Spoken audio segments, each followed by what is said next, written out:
Once, there was a bright young man who was looking for a special kind of manager who could lead and manage in today's changing world. He wanted to find one who encouraged people to balance their work and their life so that each became more meaningful and enjoyable. He wanted to work for one, and he wanted to become one. His search had taken him over many years to the far corners of the world. He had been in small towns and in the capitals of powerful nations.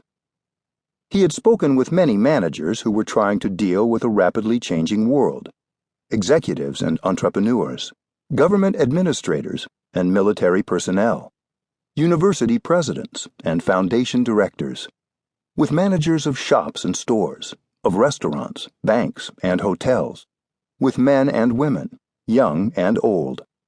He had gone into every kind of office, large and small, luxurious and sparse, with windows and without. He was beginning to see the full spectrum of how people manage people. But he wasn't always pleased with what he saw. He had seen many tough managers, whose organizations seemed to win, while the people working there lost. Some thought they were good managers. Many thought otherwise. As the young man sat in each of these tough people's offices, he asked, "What kind of a manager would you say you are?" Their answers varied only slightly. "I'm a bottom-line manager. I keep on top of the situation," he was told. "Hard-nosed, realistic, profit-minded." They said they had always managed that way and saw no reason to change. He heard the pride in their voices and their interest in results. The young man also met many nice managers, whose people seemed to win while their organizations lost. Some of the people who reported to them thought they were good managers. Those to whom they reported had their doubts. As the young man sat and listened to these nice people answer the same question, he heard, "I'm a participative manager, supportive, considerate, humanistic." They also said they had always managed that way and saw no reason to change. He heard the pride in their voices and their interest in people, but he was disturbed. It was as though most managers in the world were still managing the way they had always done and were primarily interested either in results or in people.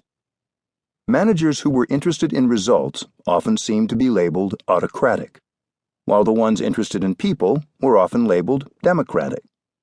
The young man thought each of these types, the tough autocrat and the nice democrat, was only partially effective. "It's like being half a manager," he thought.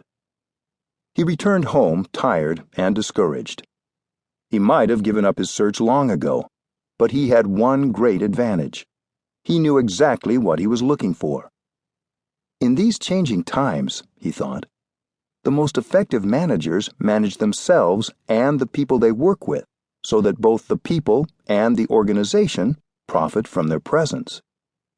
The young man had looked everywhere for an effective manager, but had found only a few. The few he did find would not share their secrets with him. He began to think maybe he would never find what he was looking for. Then he began hearing marvelous stories about a special manager who lived, surprisingly, in a nearby town.